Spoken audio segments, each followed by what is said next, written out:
একটা সময় ছিল যখন কালো চামড়ার মানুষদেরকে মানুষ বলে মনে করা হতো না। সাদা চামড়ার মানুষেরা তাদেরকে মনে করত এটাও কুকুর ছাগলের মতোই কিছু একটা। আপনারা খুব ভালো করেই জানেন এরপরে অনেক আন্দোলন করার পরে কালো চামড়ার মানুষেরা নিজেদের অধিকার ফিরে পেয়েছিল।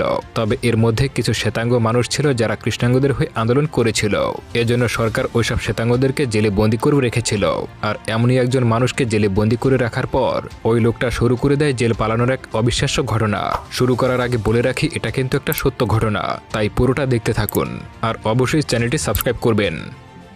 কাহিনীটি শুরু হয় 1940 সালে। এই ছেলেটার নাম হলো পল জেলিন। সে একজন শ্বেতাঙ্গ অ্যাক্টিভিস্ট। বর্তমানে সে আফ্রিকার ন্যাশনাল পার্টির হয়ে কাজ করে। গল্পের শুরুতেই দেখা যায় পল তার দুই হাতে দুইটা ব্যাগ নিয়ে কোথাও যেন যাচ্ছে। আর সে একটা ব্যাগ আবর্জনার স্তূপের উপর রেখে দেয়, অন্যটা রেখে দেয় অন্য একটা গাড়ির পাশে। এরপরে সে তার বন্ধু লিকে একটা সংকেত দেয় যাতে করে সে প্ল্যান অনুযায়ী কাজ সম্পন্ন করতে পারে। তাদের পরিকল্পনা হলো ব্যাগগুলোর মধ্যে থাকা বিস্ফোরক ওই লোকজনের মধ্যে যেন অ্যাক্টিভ হয়ে যায়। কথা মতো তাই হয়। আর একটু পরে ব্যাগ দুটো থেকে দুটো বিস্ফোরক ঘটে। আসলে এই বিস্ফোরক কোন বিপজ্জনক কিছু ছিল না। ব্যাগের ভেতর থেকে শত শত লিফলেট রাস্তার মধ্যে উঠে পড়ে। লিফলেটে লেখা ছিল এই অ্যাপারথাইটের বিরুদ্ধে কিছু কথাবার্তা, অর্থাৎ সরকারের বিরুদ্ধে কিছু কথাবার্তা। তাদের এই প্ল্যান সাকসেসফুল দেখে তারা দুজনেই সেখান থেকে পালাতে শুরু করে, কিন্তু দুর্ভাগ্যজনকভাবে তারা দুজনেই পুলিশের হাতে ধরা পড়ে যায়। সময় মতো তাদেরকে কোর্টেও তোলা হয়। তবে মাঝখানে পলের বউ তাকে কিছু টাকা দেয় যাতে জেলখানায় এটা কাজে লাগে। বিদায় নেওয়ার সময় সে বলে সবসময় সে তার পাশে আছে থাকবে। এরপরে পল বাথরুমে যায় আর টাকাগুলো একটা পলিথিনে মুড়িয়ে তার পায়ুপথ দিয়ে ভিতরে ঢুকিয়ে রাখে। এরপর আদালতে তাদেরকে নিয়ে যাওয়া হয়। আদালত বলে তোমরা নিজেদের জাতির বিরুদ্ধে কাজ করছো আর সরকারের বিরুদ্ধে নিয়ে কথা বলছো। এটা বড়সড় একটা অপরাধ ছিল। অর্থাৎ সরকার নিজেই কালো মানুষদের বিরুদ্ধে একটা আইন তৈরি করেছিল, যার কারণে শাস্তি হিসেবে পলকে 12 বছরের কারাদণ্ড আর লিকে দেয় 8 বছরের কারাদণ্ড। পরবর্তী দৃশ্যে দেখা যায় তাদের দুজনকে একটা বিশেষ জেলখানায় নিয়ে যাওয়া হচ্ছে। এই জেলখানাটির নাম হচ্ছে প্রেটোরিয়া।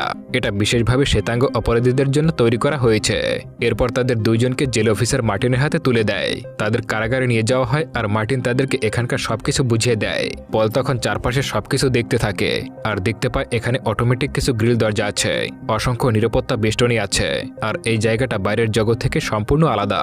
কিছুক্ষণ পরে মার্টিন তাদেরকে নির্দিষ্ট একটা ছেলে নিয়ে যায়। তাদের ছেলেটা ছিল শক্ত ক্রিমের দরজার মধ্যে সুরক্ষিত অবস্থায়। আসলে পল ওই রাতে মোটেও ঘুমাতে পারেনি, কারণ সে যে পুলিশের হাতে এইভাবে ধরা পড়ে যাবে তা সে কল্পনাও করতে পারেনি। পরদিন সকালে নাস্তা করার সময় সকল কয়েদিদেরকে ক্যান্টিনে নিয়ে আসা হয়। পল তখন ওখানে একাই ঘুরছিল। এমন সময় ডেনিস নামের একজন বৃদ্ধ লোক এসে তাকে সাইডে নিয়ে যায়। ডেনিস আসলে একসময় রাজনীতির সঙ্গে যুক্ত ছিল আর তাকেও নাকি এই অ্যাপারথাইডের বিরুদ্ধে কথা বলার জন্য বন্দী করা হয়েছে।